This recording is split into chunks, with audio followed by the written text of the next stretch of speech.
കഴിഞ്ഞ ദിവസം മിനിയാന്ന് ഞാൻ വേറൊരു സ്വപ്നം കണ്ടു. മിനിയാന്ന് ഞാൻ കണ്ട സ്വപ്നം എന്താന്ന് വെച്ചാല്, ഞാൻ വീണ്ടും സൗദിയിലാണ് ഞാൻ തിരിച്ചെത്തിയിട്ട് ഞാനൊരു ഇൻഫ്ലുവൻസർ, ഭയങ്കര പ്രഗത്ഭനും ഭയങ്കര ഫേമസ് ആയിട്ടുള്ള പേഴ്സണാലിറ്റി ആയി മാറിയിട്ടുണ്ട് സൗദിയിൽ. അങ്ങനെ എനിക്ക് ക്രിസ്ത്യാനോ റൊണാൾഡോന്റെ വീട്ടിൽ ക്രിസ്ത്യാനോ റൊണാൾഡോ ഒരു ഡിന്നർ പാർട്ടി ഹോസ്റ്റ് ചെയ്യുന്നുണ്ട്. അതിലേക്ക് എനിക്കൊരു ഇൻവിറ്റേഷൻ. ഞാൻ എന്നിട്ട് എന്റെ ബ്രദറിന്റെ കൂടെ ആരോ കൂടെ ഞാന് ക്രിസ്ത്യാനോന്റെ വീട്ടിൽ പോയി. ക്രിസ്ത്യാനോന്റെ വീട് എന്ന് പറയുന്ന മാൻഷൻ, കൊട്ടാരം, അങ്ങനെയാണ് നിൽക്കുന്നത്. അങ്ങനെ പോയിട്ട് പല പല സെക്ഷൻ, പല പല ഇത് ഓപ്പൺ ഹൗസ് ടൂർ പോലെ ആർക്കും കാണാം, അങ്ങനെയൊക്കെ ചെയ്യാം.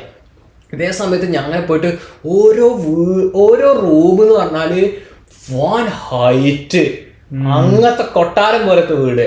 എന്നിട്ട് എനിക്ക് ഇതൊക്കെ വ്ളോഗ് ചെയ്യണം, ഇതൊക്കെ എന്റെ ഇൻസ്റ്റയിൽ സ്റ്റോറി ഇടണമെന്നുണ്ട്. പക്ഷെ അതേസമയം ക്രിസ്ത്യാനോന്റെ ഒരു പ്രൈവസിയും കാര്യങ്ങളൊക്കെ ഉണ്ടാവുമല്ലോ, അത് ഞാൻ അറിയിക്കാൻ പാടില്ലല്ലോ. പിന്നെ ഞാനിപ്പോ ഇനി സ്റ്റോറി ഇട്ട് ക്രിസ്ത്യാനോക്ക് ഇഷ്ടപ്പെട്ടില്ലെങ്കിൽ, ഇനി അടുത്ത ഡിന്നർ പാർട്ടിക്ക് വിളിച്ചില്ലെങ്കിലോ, ഇവനെല്ലാം കണ്ടതൊക്കെ കൊണ്ടേ സ്റ്റോറി ഇടുന്നുള്ള പേര് വന്നാലോ. അതുകൊണ്ട് അങ്ങനെ ക്യാമറ എടുക്കണ്ടേ. ഇനിയിപ്പോ ഞാൻ വീഡിയോ എടുക്കുന്നവർ കണ്ടാൽ, ഞാൻ സ്റ്റോറി ഇട്ടില്ലെങ്കിലും ഇവനെ ഈ പരിപാടിക്കൊന്നും എടുക്കണ്ടെന്ന് തോന്നല്. അങ്ങനെ ഞാൻ വീഡിയോ ഒന്നും എടുത്തില്ല. അങ്ങനെ ഞാൻ നോക്കിയപ്പോണ്ട് പെട്ടെന്ന് സ്വപ്നല്ലേ, എന്തും നടക്കാലോ. പെട്ടെന്ന് ഞാൻ ഇങ്ങനെ തിരിഞ്ഞപ്പോണ്ട് ഓണസദ്യ പാർട്ടി ആയിപ്പോയി ഗൈസ്.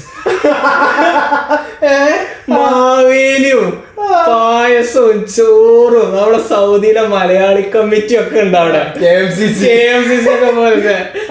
അങ്ങനെ സ്വപ്നം അങ്ങനെ തോന്നിയ രീതിയിൽ അങ്ങനെ വീണ്ടും ഇവോൾവ് ചെയ്ത് പോയി. അങ്ങനെ ഞാനങ്ങ് ഉണർന്നു പോയി. അതാണ് ഞാൻ കണ്ട വേറൊരു സ്വപ്നം.